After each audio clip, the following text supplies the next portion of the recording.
This is the last week before the great conjunctions of next week, but it's no sleeper week. You have more unique patterns this week than I've seen in a really long time.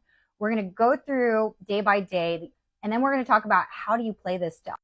So you start the week out with this grand T. You've got some new relationships, differences in communication. That Mercury, by the way, is now in retrograde, so the miscommunications might even be a little bit more accentuated, but there is actually something you guys have to do collaboratively. T-squares can be very stressful, but they don't necessarily have to be bad. Now, the wedge in army green and the two minor trines in lighter green are trying to help you out. The point is you need to try to work together, even if you don't like each other. Assert boundaries, but try really, really hard not to be a jerk about it. And one way you can do that is to just go carefully through the details of who does what.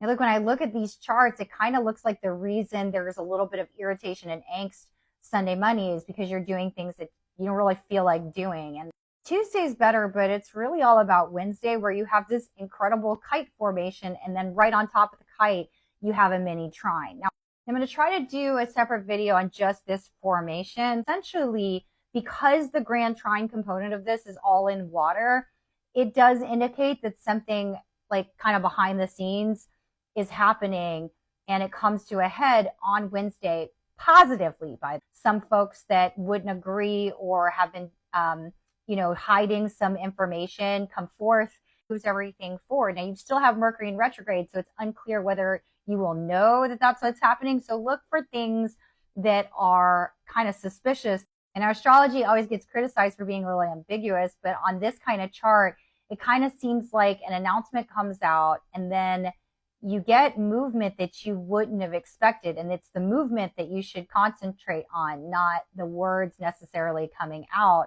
because certain things still can't be clearly said. Now, by Thursday, you have this somewhat uncommon cradle formation, but it's going to be driven by this opposition, this Moon-Uranus opposition, which Moon is now in the first house. So what I would say is you really have to pick your battles, okay? Pluto in the second house in Aquarius, money is not being allocated. And then with all those planets in the fourth house, Venus and Mercury, which are going retrograde, you really need to know what it is your bottom line, and then understand what to let go of. And that Mars in Cancer is going to help you, if you do that, to achieve the safety and security that you wish to have coming into next week's crazy conjunction, okay? And if I was confused at all that you need to go ahead and do that on Thursday, Friday is going to be a T-square, okay? That is not pleasant. And it really is about you knowing what your bottom line is relative to the team. You don't have to be mean about it, but because it's pointing towards Saturn, we want to understand the give and takes of working with others so that we end up in a good place versus having our boundaries overrun.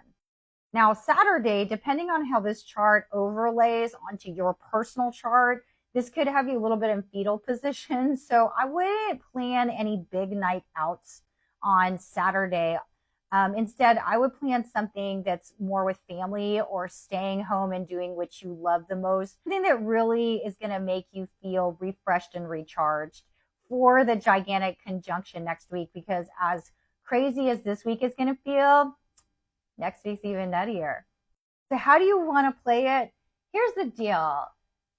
People either cannot tell you, do not know, or are afraid to tell you the truth right now. So it's not about trust, don't trust. It's trust but verify, and then be really kind to the fact that it just is what it is right now. Look, in this week, make sure that you understand what your boundaries are, but also, and more importantly, what is it that you specifically are trying to get out of the actions that you take?